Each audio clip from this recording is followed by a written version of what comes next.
Alright. Maganda kayong lahat mga kababayan. Mga kabatas, kung sino-sino man dyan. Shout out sa inyo lahat. Coffee break, coffee tayo mga kababayan. Shout out sa iyo, Eds. Shout out na rin sa iyo, Attorney Libs. Attorney Libayan, kasi interesting tong pag-uusapan natin dito mga kababayan eh. Nakita ko to kay Attorney Libayan. Ayan, nawala. Sa kay Attorney Libayan, pera muna Attorney Libayan at maganda kasi itong topic ni Attorney Libayan na nireaction niya dito sa parang sa TikTok nakita ko. Basta kung ano man yun. Itong topic na to mga kababayan, talagang dapat nang napag-usapan lalo na ngayong panahon na to. Pero dapat nga noon pa mga kababayan. Kasi alam niyo itong topic na to mga kababayan ni Libayan. Noon ko pa to pinaglalaban. Madalas na ako nakikipagdebate nung araw pa. Nagsimula ako ipaglaban yan. Hindi man ako nakikipag-away mga kababayan. Nakikipagdebate ako. Simula nung si Erap nanalong presidente. Yan mga kababayan. Diyan ako nagsimulang mag-isip. Nako. Binigyan ko pa nga ng katwiran niya mga kababayan. Sabi ko, mukhang nag-e-eksperimento ang ating mga kababayan, ang mga Pilipino. Na para bang, binigyan ko pa ng katwiran mga kababayan. Sabi ko, baka gusto tumesting ng ating mga kababayan na maglagay ng presidente na bobo. Ay, totoo naman Kasi, kung ikukumpara mo, siguro, sawa na sila sa mga mayayaman, ng mga nakilalang pangalan ng mga politiko na, katulad ba, ang presidente ng bago si Erap, tatapos lang nung people power kay Cory, pagkatapos si Ramos, parang wala namang nangyayari sa buhay ng mga Pilipino. Siguro naisip nila na subukan natin to. Ang ganda pa ng slogan ni Erap noon. Erap para sa mahirap, di ba? Ayan, dyan nagsimula mga kababayan yung nag-isip ako. Naku, sabi ko, tatakbong presidente si Erap. Sa clamor ng tao, nararamdaman ko, parang mananalo. Di nanalo nga. Excuse. Doon na. Nagsimula na ako, nakita mo. Dahil siguro sa hina ng kukote ni Erap, di ba hindi naman niya natapos yung termino niya. Wala pa nga atang kalahati. At si Gloria din na yun ang sinasabi ko mga kababayan di ba? Ngayon, panoorin natin itong mga kababayan para mas maganda itong kay Attorney Libayan. Wrap up ng mga series of interviews kay Justice Ampuan. Okay? Ito muna tayo mga kababayan natin. Tingnan nyo. Why is the Philippines still poor? The hard truth. Tignan niyo mga kababayan. Ito si Rosbel. July 1 birthday ko yung attorney, kaya wag mo na akong i-shoutout. Ayan, na-shoutout na kita. Too late. Okay. Let's go. Because the Philippines has no meritocratic system. Anyone can run for a spot in the government. Wala tayong meritocratic. Ayun, nadinig nyo, unang-unang tirada pa lang nung narrator ba yun? Doon pa lang mga kababayan medyo masama na kagad ang dating sa tenga ko Sa Pilipinas dito sa atin anybody can run. Kahit na anong posisyon, kahit magmula sa mababa sa pinakamataas na posisyon, kahit wala siyang yung hindi siya capable, walang kakayahan. Basta pwede na basta mag-file ka ng candidacy mo kahit mga loko-loko dyan, mga si Raul, yung nga lang, nagiging nuisance candidate. Pero natatandaan ko nung araw, Yun nga simula nung si Erap manalo, nako. Doon ko na napunan, nakita ko na kagad na kung sino-sino na lang tumatakbo. Lalo na sa yung pagka-senator, bigyan ko yung sample nun. Ultimo si Amay Bisaya. Yak ng putya. Nakita niyo naman, hanggang ngayon, nagtutuloy-tuloy na. Ito na. Talagang matindi na to. Papunta na naman doon sa highest position in the land, presidente. Naku po. Di sino pa yun? Sinasabi ko, di si Tukmol na naman luko-luko. Na talaga yatang inaambisyon maging presidente. Naku po. Ang tawag ko dyan, Erap II. Anak ng tipakulo mo. Ay, naku. Tuloy natin, mga kabayan. Tuloy natin si attorney. System. Anyone can run for a spot in the government. Anong ibig sabihin nun? Dito sa Pilipinas, mga kabatas natin, kahit kriminal, nako, puta, pwedeng tumakbo. Yun ang masaklap dun, mga kabayan, di ba? So, kung talagang papayagan natin ng ganitong sistema sa atin, tulad niya, may election na naman tayo next year. Umpisa na naman yan. Ngayon pa lang. Kung sino-sino na nadidinig kong mga pangalan na naku po. Walang pagbabago, walang mangyayari sa bansang Pilipinas talaga pagkaganyan ng takbo ng politika sa atin. Kahit yung sinasabi ni Attorney Libs, di ba? Kahit kriminal. Ano gagawin nun? Bakit siya tumakbo? Di ba ano intensyon nun? Ang linaw-linaw nun, mga kababayan. Para lang sa pansariling interest yun. At wala na, puro kataruntaduhan din lang ang gagawin pag napaupo yun. Tipaklo niya, no? Kaya maganda itong binrote out ngayon ito ni Attorney Libs. Tuloy natin, mga kabayan. Tuloy natin. Convicted criminal pwedeng tumakbo.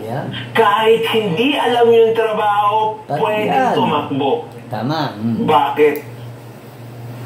Kasi walang meritocratic system. Yes. Hindi tayo tumitingin, mga kabatas natin, sa mga kakayahan ng mga tao para i-lead tayo. Tumitingin. Yan, talagang malinaw na malinaw, di ba, mga kabayan? Kaya napakagandang ni Attorney Lips dito Kapag pumipili tayo ng kandidato, wala na tayo nung tinatawag na, kumbaga, di ba dapat talagang sa mga kandidato na yan, kung ikaw ay isang matalinong Pilipinong, matalino kang butante, sasalain mo talaga yan Iisa-isahin mo yung kumbaga, yung lahat ng kandidato yan, pipiliin mo talaga kung sino yung karapat-dapat sa posisyong ina-apply niya. Kasi pag eleksyon, parang mga aplikante yan mga kandidato, nag-a-apply sa ating taong bayan yan, nag-a-apply ako sa ganitong posisyon. Kumbaga, i-screen mo siya magaling. Parang wala na ngayon lahat yung mga ganon. Basta, pag sikat, may pera, magbigay ng pera, ayuda, kung ano man. Wala na. Ang tao, bulag, pipit, bingi na. Wala nang nalalaman kundi, mabait ito. Binigyan ako ng ganito. Nak ng tipaklong. Wala nang kumbaga, talagang wala nang mangyayari, walang pagbabagong mangyayari sa Pilipinas. Matagal na yan.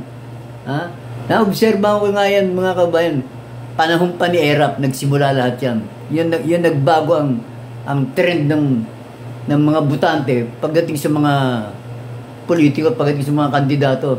Na wala na talaga yung pinipili magaling to, pag ito nilagyan natin sa Senado, maraming magagandang batas to dahil magaling to, ganyan.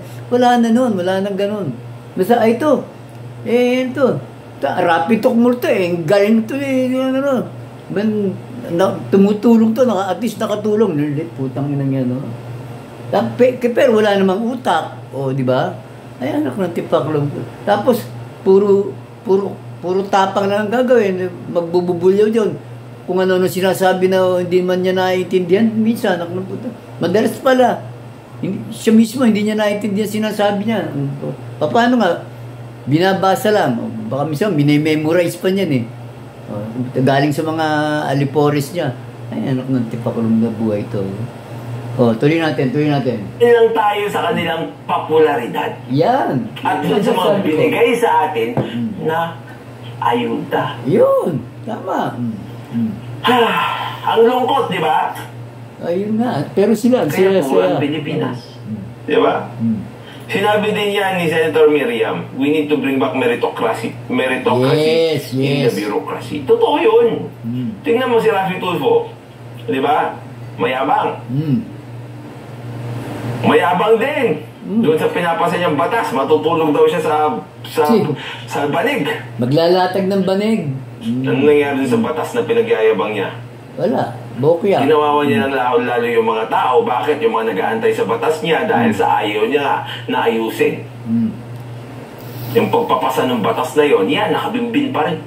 Hindi nga marunong Diba? Siegfried, basta may view, senator na. Di ba mga kabayan? Yun nga sinasabi ko Ito mo. Sinampol nga niya si Tukmol. Wala kami talaga ibang isasample kayo na madaling mabilis na madaling at mabilis may isasample talaga si Tukmol isipin mo yung puta ang taas pa nga ng ambisyon. Pagiging senador nga lang hindi nga siya pasado. Sa isang vlog nang napanood ko kay Attorney Claire, shoutout sa'yo Attorney Claire. Kumbaga, failed, bagsak, kumbaga sa kung estudyante mo si Tukmol, bagsak to, hindi papasa, anak ng putyang na. Tapos siya pa ngayon na nagpapasa ng batas sa Senado, ako po, anak ng tipaklong. Yun ang pangit yun ang talagang nakakahiya dito sa ating republika na to Biro mong, your honor, tatawagin mo, anak ng tipaklong, honorable senator. Pagkatapos, makikita mo na kung ano pinagagagawa. Laging laman siya ng programa niyang putang ng Tukmol in action na yan. Na puro katartaduhan lang ang pinagagagawa sa programa niya. Puro pagkita lang ng pera pinagagagawa niya. Ng puta. Tapos, lalong hindi papayag si Tukmol na i-abolish yung magpasa ng batas ng political dynasty. Siya na mismo dynasty na sila mga Tukmol lalo na next year election.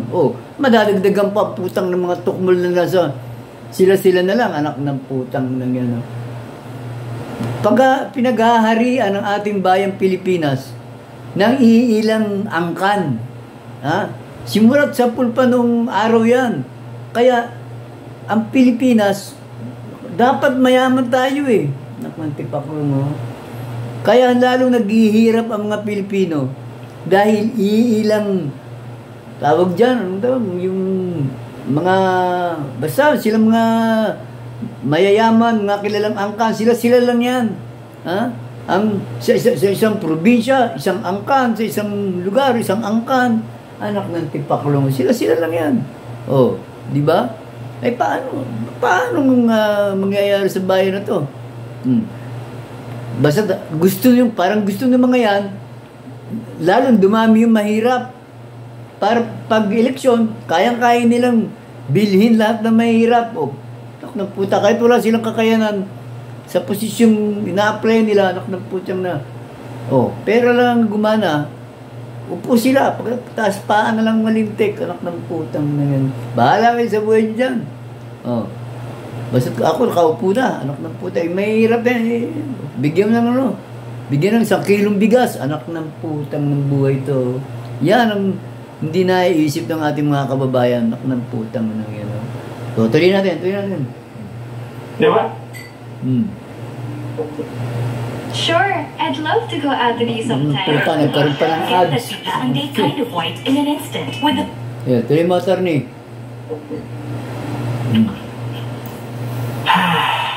Tuloy natin. Even those people who do not finish their education can run.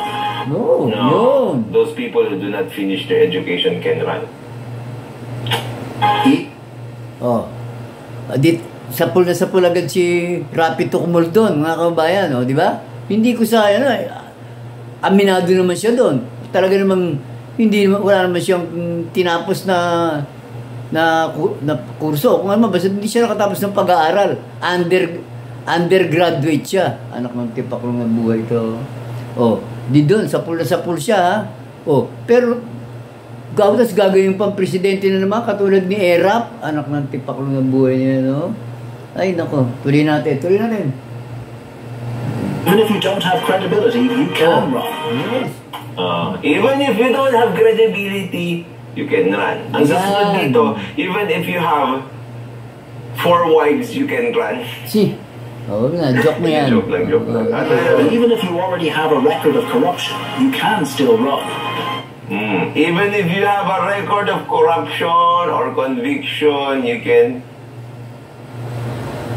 Kaya yan ang unang problema natin, mga kababayan. Kaya ang corruption talaga sa ating bayan hindi talaga mawawala. Embedded na talaga ang corruption. Kasi nga, sa mga ganitong klase ng politiko na ibinoboto ng mga Pilipino, nantipak ko lang natural, pagka isang angka na lang sila, isang pamilya na lang sila dyan, conflict of interest na kagad yun. Anak ng puta na yan. Pwede naman, ang dali-dali na nila magsabwatan sa katarantaduhan dyan sa kalokohan. Anak ng puta. Tapos yung, doon pa lang sa pamimili ng boto, di may corruption na kagad doon. Ano pa gagawin nila doon? Gumagastos sila, namimili ng boto, para pag upo nila, di babawiin din nila lahat yun, triple pa, 10 doble pa eh. At isa pang sakit ng mga politiko natin dito sa Pilipinas, mga kababayan. Kapag nabigyan mo ng posisyon yan, naku po, ayaw nang umalis niyan. Hahatake na ang buong angkan, anak ng puto. Kulang na lang pati mga alagang aso sa bahay, patakbuhin, anak ng puto. Yan ang isang sakit ng mga politiko natin dito sa ating bayan, anak ng putang na. Pag nakatikim ng posisyon, anak ng putang na, kapit tuko na. No. Kaya, dapat mag-isip na tayo mga kababayan natin dyan eh. Naku yung mga tulponatics, wala namang isip yan. Oh. Mga bulag pipit bingi talaga yan, ha. Hindi lang palitingin mga mga tawag doon, mga PWD pa. Tingin ko sa mga yun eh. Wala na eh.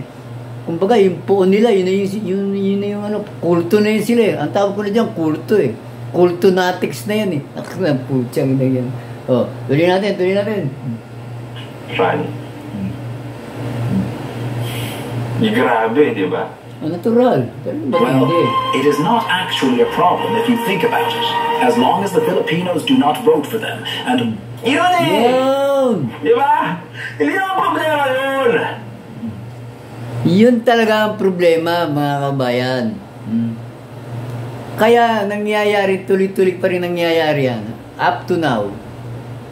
Tayo pa rin mga Pilipino, mga kababayan pa rin natin ang may kasalanan eh. Ibinoboto pa rin nila eh. Bakit? Kahit kitang-kita mo naman, sample ko na, itong puta si Tucumol na. Ngayon pala, kitang-kita mo naman sa Senado yan eh. Kahit sa programa niyang Tucumol in Action eh. Doon na lang tayo sa Senado. Wala namang ginawa sa Senado kundi magkalat ng kahihiyan. Anak ng tipaklong mo. Kitang-kitang Bopols, walang alam. Anak ng tipaklong. Pinipili nga lang yan yung atin na niyang hearing eh. Ito pa. Imagine niyo ang tagal na niyang simula naging senador siya. Siya ang umupong chair dun sa Committee on Energy. May ginawa ba siya ron? Tipaklong sa 2 taon. May gayat yata, 2 taon. Bilang senador, ni wala malang aksyon na ginawa doon sa... Kaya yung putang na Meralco bill natin mga ordinaryong Pilipino talagang pahirap ng gusto eh. Putang na. Hindi malang... Paano? Hindi abot ng utak niya yun. Nagtataka nga ako bakit ibinigay sa kanya yung energy. Ano nga, hindi.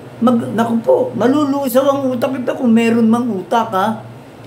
pagdating sa energy usapan, naku po, ang mga inatin itong hearing, yung mga puro chismis lang mga ganon, yun doon siya magaling tapos, naku po mga kabayan, maawa naman kayo kung ito nangangarap talaga maging presidente, naku po, ay naku, mag-isip-isip kayo magaling, anak ng puta, pag ginawa niyong presidente yan, anak ng puta, senador nga lang ngayon, nakakasuka na ng puta, tuloy natin. Basta huwag yung iboto. Yan. Pero ang problema, binoboto Yan, ang problema. Tapos, meron nga tayong panuntunan kung saan yung COMELEC, di ba, ay sinasalang.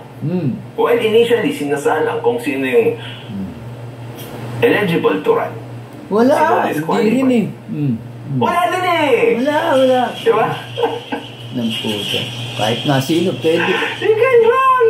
Sabi nga ng COMELEC, ministerial lang sila. Wala Ang problema, yun, people still vote for them. Ang problema, binoboto. Anak ng puta. Only vote for those candidates who are actually capable. Then it is not. How can you do it if the Filipinos themselves don't want to change? Yes. The way they vote. Yan ang maliwanag na sinasabi ko nung araw pa, mga kababayan.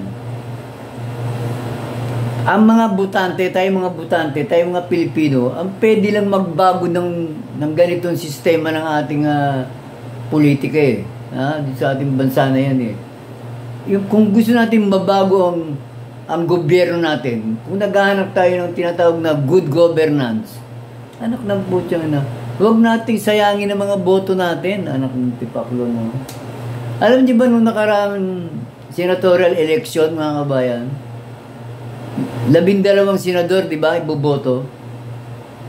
Hindi ako nakatatlo Parang tanda ko, 2 o 3 lang ata ang naiboto ko nun na senador. Wala talaga akong mapisil. Nakapagtipaklo na. Para sa akin, ang tingin ko, puro hindi karapat dapat maging senador itong mga kandidato na to Kaya talagang 3 lang ang ata napili ko. Nambutya yung pinili kong 3 masama pa loob ko doon, mga kabayan. Wala na lang akong choice. Nambutya na. Tingin ko na lang, ito lang ang medyo uubra. Parang gano'n. Nambutya na. Kaya dapat, mga kababayan pag-aralan natin maigi ito, magkakaroon na naman tayo ng eleksyon. Kaya ito maganda itong foreigner pa ata yung sumisita sa atin sa pagkakamali natin mga Pilipino sa pagboto, sa pagpili ng mga leaders natin. Anak ng tipaklo. Tayo natin. Alam niyo mga kamatas natin, I'm involved in the elections. Almost every election time since I became a lawyer. Bago ako naging kasama ni Mayor Magalong, I was always an election lawyer every election season for a particular candidate. Then, alam ko na yung takbo, mga kamatas natin, ng utak ng mga Pilipino. Name recall. Pag alam nila yung pangalan, yun. Iboboto ko yan. Pangalawa, binigyan ako ng 500 yan noon. Pumunta ako sa opisina niya. Binigyan ako ng 500. Tapos, nung araw nga, siyempre, 100 lang ang pinakamatindi, mga kabatas natin. At least nakatulong. Naku, puta. Ay, masaklap doon, mga kabayan, Una, name recall. Nakikita ko yan pagdating sa presinto at bumuboto ako. Na-obserbahan ko yan, nag-observe ako mga kabayan. Na-obserbahan ko yung mga, kahit hindi ko kakilala bumuboto. Madidinig ko rin, minsan nag-uusap sila. Sino ba to? Hindi ko kilala to. Ito lang kilala ko yung pangalan. Pangalan lang. Nadidinig nila, sikat o kilala.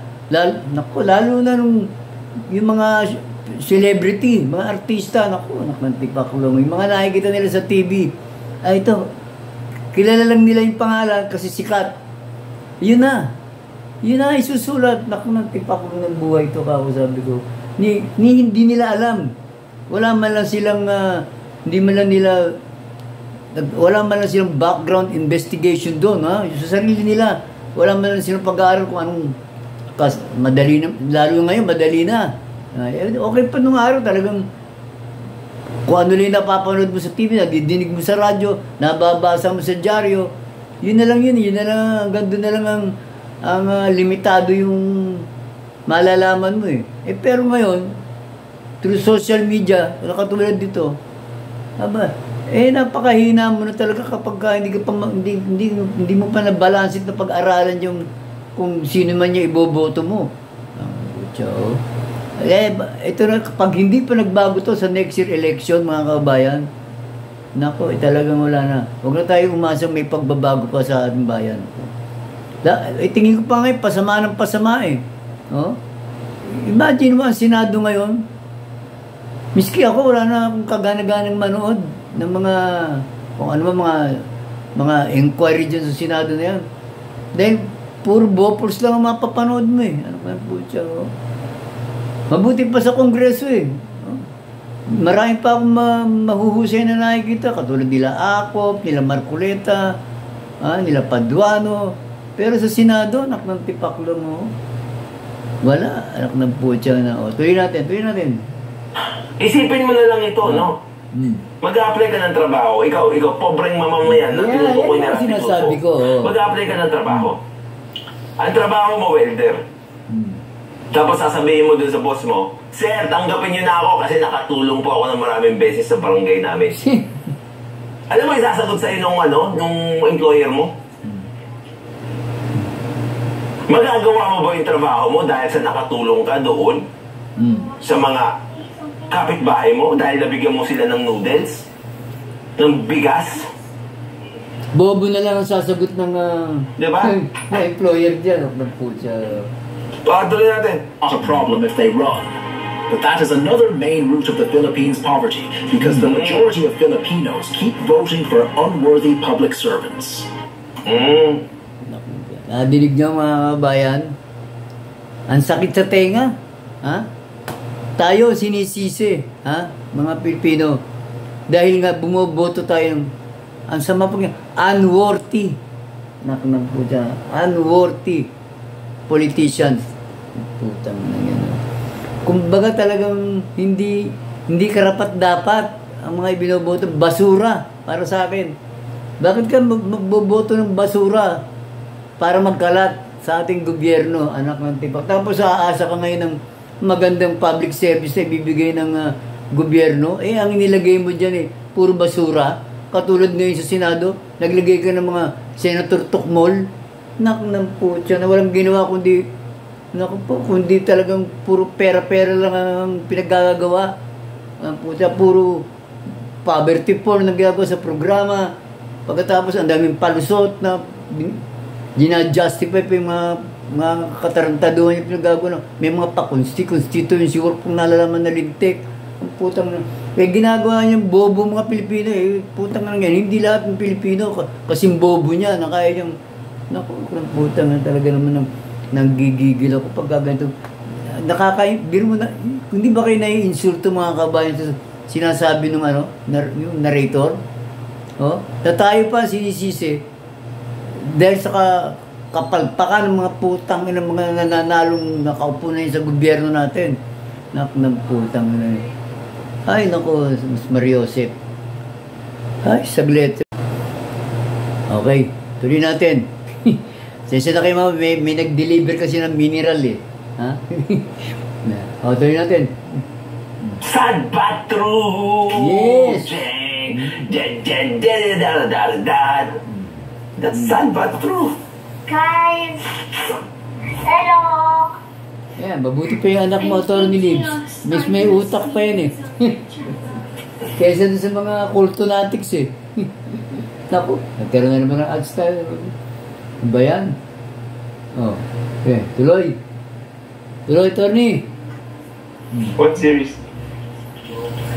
Why means yes, you can, we want you, but if you type N in the chat, it says Oh, mas magaling pang mag-English yung anak ni Atty. Lips kaysa doon sa mga senador natin. Tuloy. Okay, I'll tell you the chat results. Magsi-series daw siya. Why? Oh, it's all why. Kyle, Zach, it's all why. Oh, why? Yeah. Why? Commercial break, commercial lang yan mga kabayan. Nangyira na tayo kay Atty. Lips eh. Sige. Tuloy, Atty. Sabi ni Pops Chulo dito, sabi niya, yung skilled worker nga kailangan ng relevant education at experience tapos pag-admin kung sino. Ang problema pa dito, yung leader natin, no? Malaki ang sahod at malaki ang impluensya. Isipin mo lahat ng tao, especially yung mga presidents, mga senators natin, national positions, they influence the whole Philippines. Yes. And they don't work at all. What? Hindi lang yun, attorney. Yun nga nakakagigil dun eh. Samantalang tayo, yung mga ordinaryong Pilipino natin, yung mga nag-a-apply ng trabaho, napaka babang uri ng trabaho na nga ang ina-applyan. Minsan napagkahigpit-higpit pa ng mga requirements na hinihingi. Pagkatapos pagdating natin sa mga gobyerno natin, sa mga posisyon, lalo na sa national position, anak ng puta, pagkatapos napakaluwag natin. Yun ang sinasabi ko, yun ang punto ko. Na dapat, kumbaga, kung mag-a-apply ka o kakandidato ka bilang senador, sample senador, ito mga katulad nila Tukmol, nila Lito Lapid, nila Jinggoy, nila Bong Revilla, anak ng puta ng buhay to. Hindi dapat yan nakakapasa. Dapat meron tayong ganun eh. No? Wala tayong ganun sa Pilipinas eh. Unang-muna, pag nanali mo, anong gagawin yan dyan? O di ba, wala naman.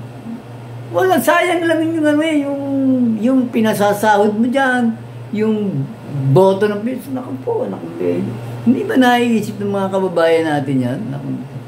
Anong gagawin yan? Isipin mo pag binoto mo yan doon. Dinala mo yan doon sa Senado. Anak ng tipaklong na buhay. No?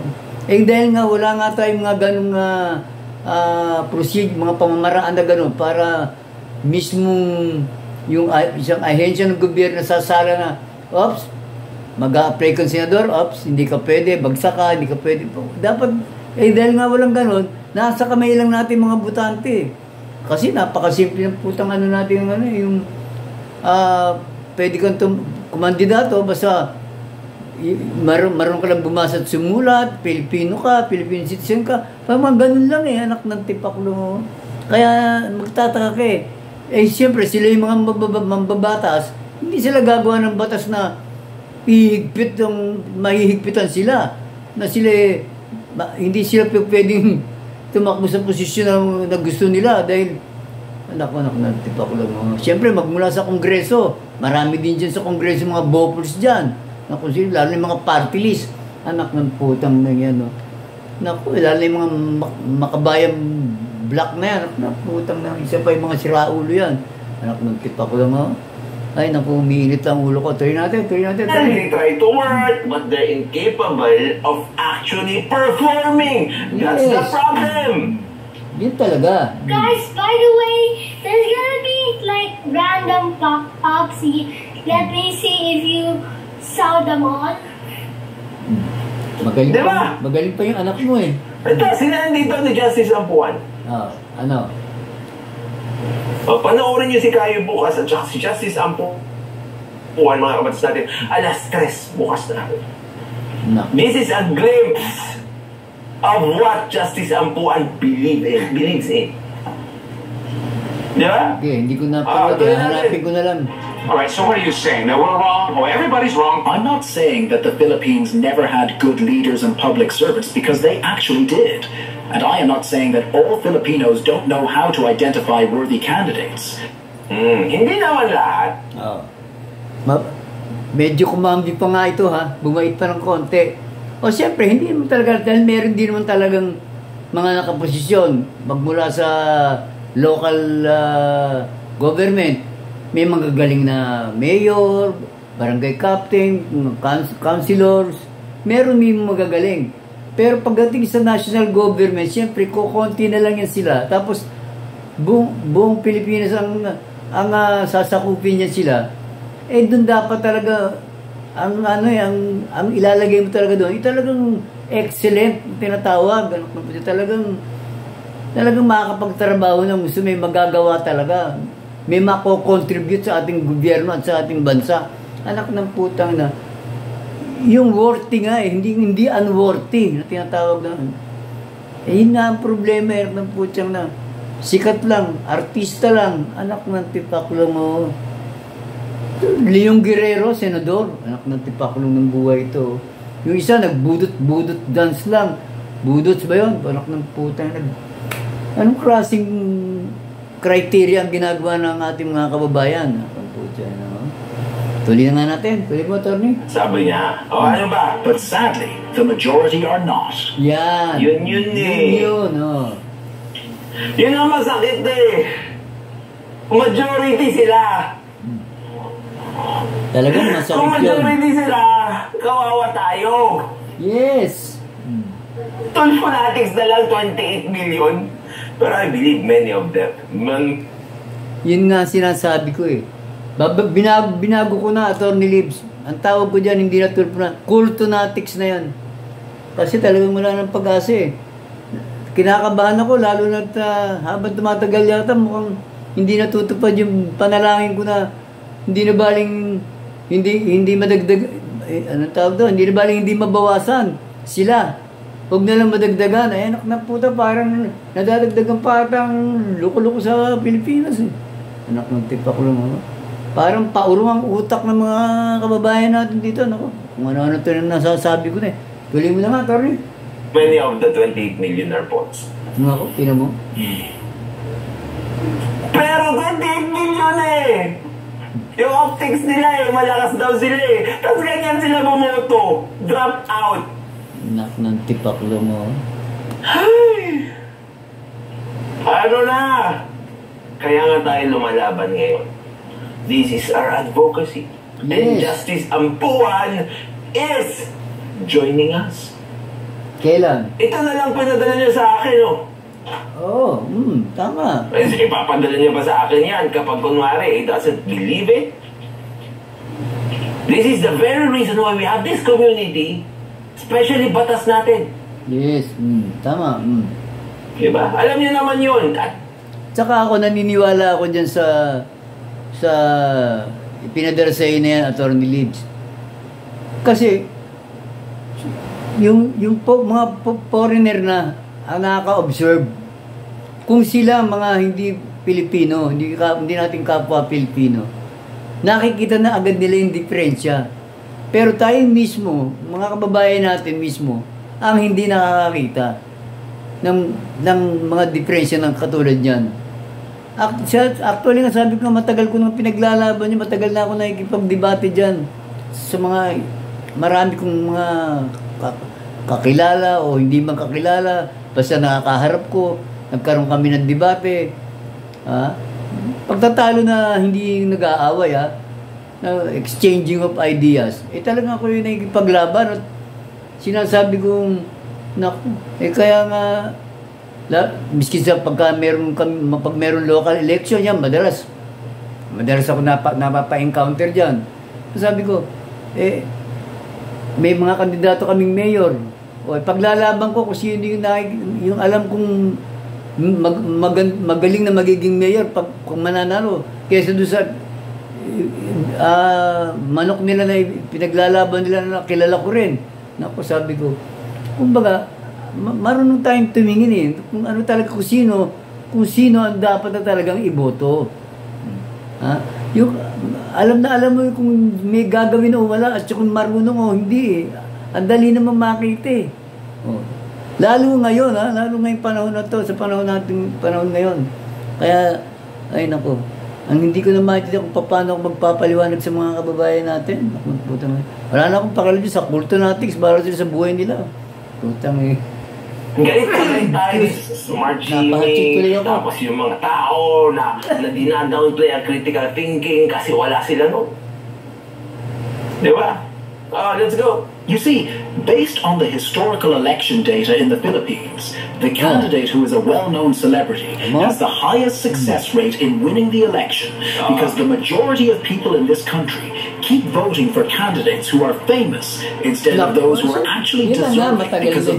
Yun, mga kabatas natin. Famous versus deserving. Yan. Dadalawang words lang yan, ha, mga kabayan, ha. Famous and deserving. Dalawa lang ang pamimilian mo. Pero ang pinipili pa rin ng mga ating mga kabayan, famous. Bakit? Anak ng tipaklong mo. Hindi naman to hindi naman labanan ng pasikatan to, anak ng tipaklong mo. Kasi nga, bumabalik to sa name recall, kung sino yung kilala lang nila. Pag hindi nila kilala, hindi kilalanin mo. Problema ba yun, anak ng tipaklo mo? Lalo ngayon, ang dali-daling kilalanin ng isang kandidato, ng isang tao. Ang dali-daling busisiin ng mga profile niyan, anak ng tipaklo mo. Tama ba? Profile?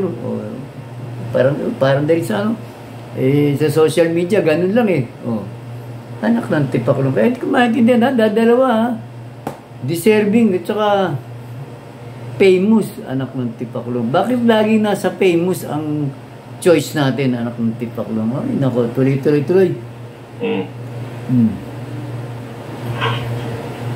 Famous versus deserving. Sino dapat ang panalo doon? Yung deserving.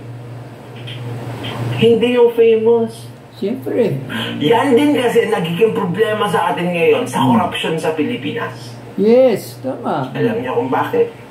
Because, mga kabatas natin, when it comes to padrino system, kung sino yung famous, siya mismo ang napagbibigyan. Siyempre. Bakit? Kasi nga, especially if you are a public servant, eventually, you don't know when will you ask favors from that famous person. Ay, nako. Let's bring back meritocracy. Hindi nga nila alam yun. Who deserve the position and not those who are famous. Diba? Yes, tuloy. Their excellent educational background. Nako. In other words, the majority of people are obsessed with putting celebrities in office. But that's... Ayan, nakita nyo? Ang ginamit na word, obsessed daw ang mga kababayan natin na maglagay ng mga celebrities. Anak na. Hindi ako kasama ron, mga kababayan. Kung meron man akong naibotong celebrity, tinitya kong may galing at saka may pinag-aralan talaga iboboto kong celebrity. Pero hindi ako para tumingin lang siya, kung celebrity siya, sikat siya, iboboto ko na siya. Ako, nagtipak lang. Hindi Katulad ng aming congressman, na artista. Pero alam ko magaling. Hanggang ngayon, si Dan Fernandez. Kilala niyo, artista yun. So, talagang yun may pinag-aralan yun. At talagang magaling. Dahil kilala namin yun dito sa aming lugar. Na talagang marami rin nagawa yun. Hanggang ngayon, marami nagagawa yun. Hindi yung mga parak ng putyang ng forma lang dyan. Pabulyaw-bulyaw na lintik. Putang na wala namang alam. Gawin natin. Obsessed of putting celebrities in office. Rafi Tulfo. Yes. Ano ang mga batas sa Pilipinas? NBI, PNP, DSWD, putik yan. Kakasuhan kita ng reklusyon perpetua. Putik yan. Talagang putik yan. Ano? Tayo patutungo pag ganyan. Ewan ko, attorney. Wala na akong alam kung saan papunta. What's the difference between domicile and residence? Putik yan. Pinaalala mo pa. Ay, may second job pa. Paklo mo. Sabi ni Pinal Bromedia, people should stop celebrity voting. voting celebrities, iwas na po natin ng mali. Magluklok tayo ng may kakayanan at kaalaman. Tama! Ayan ha, Tagalog na. Ang kinoment nung isa doon. Ha? Hindi pa ba maintindihan ng mga kabayan natin yan? Iboto natin yung may kakayanan at may kaalaman. Anak ng putyang na. Parehong wala si Tukmul nun. Ha? Tsaka iba pang mga kasamahan niya ron, mga artista sa Senado. Ang putang na. Walang kakayanan, walang kaalaman. Anak ng tipaklo. Tapos, boto pa rin. Kung putang na yung visit. Putang na. Tapos, top notcher pa yung Wonderful Tonight. Yeah. Tapos magtataka kayo kung bakit kayo mahirap. Kaya yung mga pera nyo, nilalaro ng mga tao hindi marunong. Saan po? Imagine niyo mga kabayan ha. Hindi ba nakakaya yun? 12 senador. Tapos ang top 1 mo, Robin Padilla. Ang inang buhay to. Top 3, Tukmul. Anak ng putya na. Kung daw nagkakamali, ang pangalawa nun si Loren Ligarda. Baka pababayaan ko pa palalampasin ko pa yun si Loren Ligarda. Pero yung top 1 at number 3, ng putang na napakalaking napakalaking insulto sa kaalaman ng mga kababayan natin, sa ating mga Pilipino. Senador, ang posisyong tinatakbuhan, mambabatas. Ha? Ang puta na. Upper Congress. Ang tipaklo mo. Ang puta na. Gatas ganun lang ang ilalagay natin. Anak ng tipaklo mo.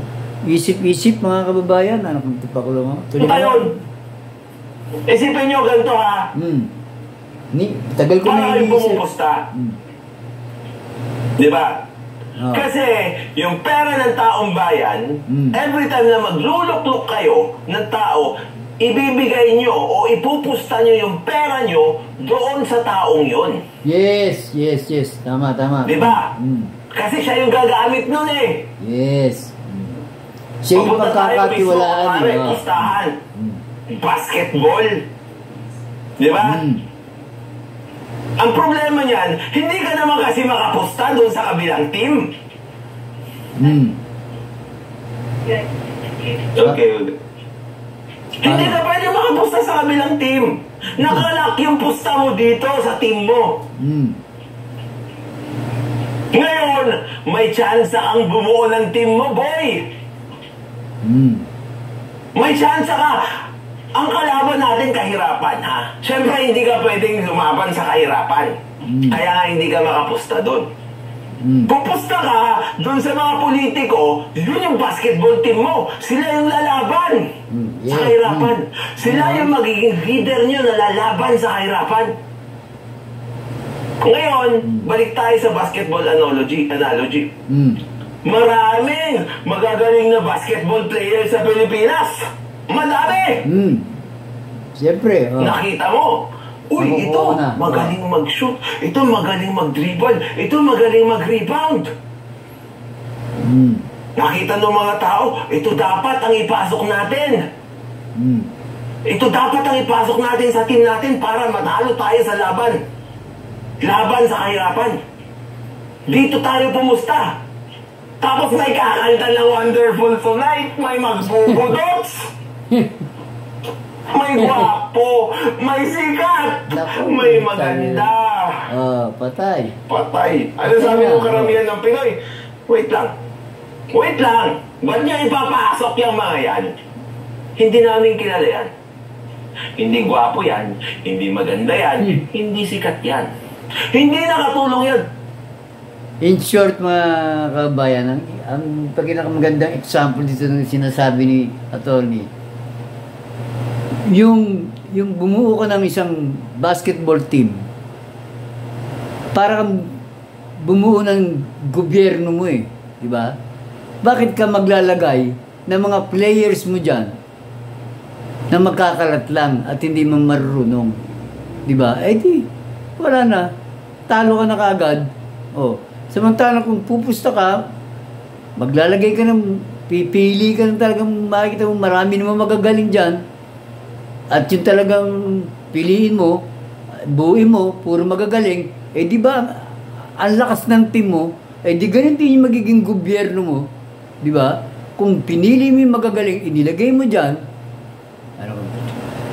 maganda ang laban yan. Talagang pa-champion yan. In short, ika nga, di ba? At least kahit hindi siya mag-champion, pasok siya sa finals. Yung pagkagano ng ginawa mo sistema, ng pagpili mo ng mga team mo, ng players mo, sa team mo, wala na. Eliminated ka kaagad. Anak ng tipo. Di kawawa ka lang, anak ng tipak lang. Sayang ang pagod mo, ang effort mo, anak ng tipak lang. Parang gano'n na kasimple, mas madali yun. Di ba mga kabayan? Tuloy natin. Pero sandali! Sabi nung minority, sandali! Sila yung marunong mag-dribble. Sila yung marunong mag-shoot. Sila yung marunong ng rules ng basketball. Yes. Tapos, dapat sila yung ipasok natin. Boy dila.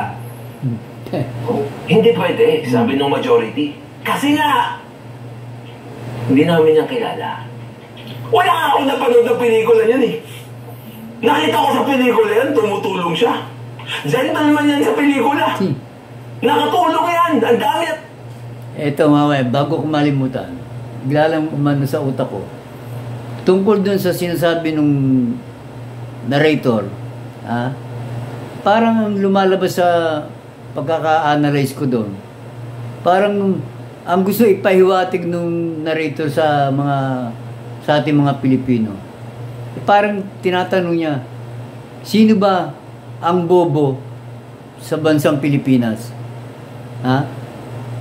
Yung mga kandidato o yung mga botante?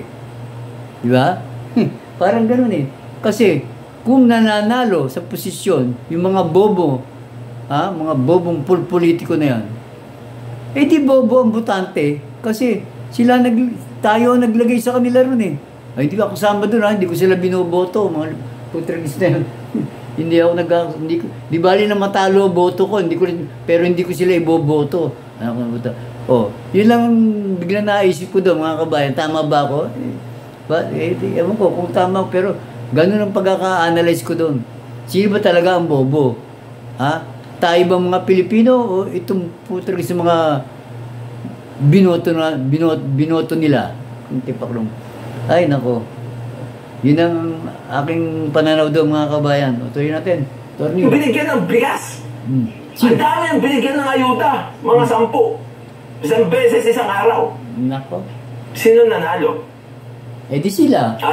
Yung paug-paug na team. Yung team na walang alam. Lalaban na tayo sa kahirapan. Yung rules ka ng basketball, hindi nila alam. Di technical ng technical. Hindi ka makapuntos kahit isa. Ay, nako. Ipinusta mo lahat ng pera sa kanila. Ngayon, talo ka. Mahirap ka pa rin. Pupunta sila sa'yo pagkatapos yung basketball team na binoto nyo. Iboto nyo ulit ako. Ito 500 Ito bigas paulit-ulit nila yan. Ito ayuda Ito AX Ito tupad Iboto nyo ulit ako para ako ulit ang lalaban sa susunod na pagharap natin sa kahirapan. Lagi naman talo. Siyempre, iniisip ng mga tao, yung minority, wag na yan, matatalo ulit tayo. Nakita nyo naman, hindi marunong yan eh. Pero sasabihin ng majority, bigyan natin ng chance. Kasi may 500 na binigay eh. Let's go. Di bali ng talo. Di bali na matalo uli. Anak ng tipaklong mo. Pagka ganun mas utak, wala na. Mas masaklap yung team na gusto mo pustahan, hindi kasali. Wala! Hindi sila papasok. Hindi sila papasok kasi hindi sila mababoto ng majority eh. Di ba? Naisip nyo yun? Wala na ito, mga kabayan. Hanggang doon na lang ang Attorney Lips. Sa akin talaga, mga kababayan, ako,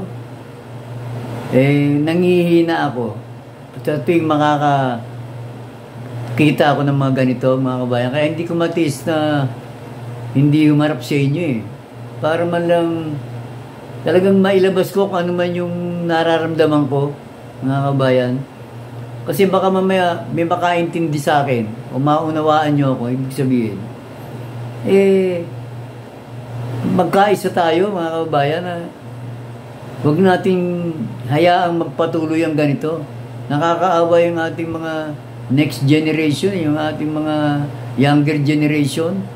Pagka ang magiging sistema ng mga leaders natin ay puro ganito at saka yung sistema ng politika nga sa atin pagdating sa eleksyon, pag bumoboto ang mga Pilipino, hindi nila naiisip na pagka ganyan ang gagawin, hindi yung naranasan mo sa ganitong mga leaders, ipararanas mo pa sa mga anak mo, mga apo mo, di ba? Walang kakwenta-kwenta. Dapat maging vigilant na tayo mga Pilipino, maging observer tayo na obserbahan man natin ang ating daigdig, ang ating bayan, ang takbo ng buhay ng mga Pilipino. Eto na, may pinakikita na sa atin, nakikita nyo na, saan ba nagkamali, anong kulang, kitang-kita naman pwede naman baguhin, di ba? Yun lang ang pakiusap ko, mga kababayan. Naku, pagka ganito, mga kababayan, talagang sa totoo lang, nangihina ang inyong pambansang daddy. Nanlalambot ako kapag ganito yung mga napapanood ko, na para bang nangihina ako, nawawalan ako ng pag-asa na, naku, kahit naman magngangawa tayo ng magngangawa rito, parang wala ba ipik parang wala naman nangyayari. Ewan ko, pero sana man lang magbago ikot ng mundo sa atin, sa Pilipinas. Ang ganda na lang muna mga kababayan. Nanghina ako napagod ako. Ingat kayo mga kababayan Salamat sa pagtambay dyan. Okay, ingat kayo. Thank you.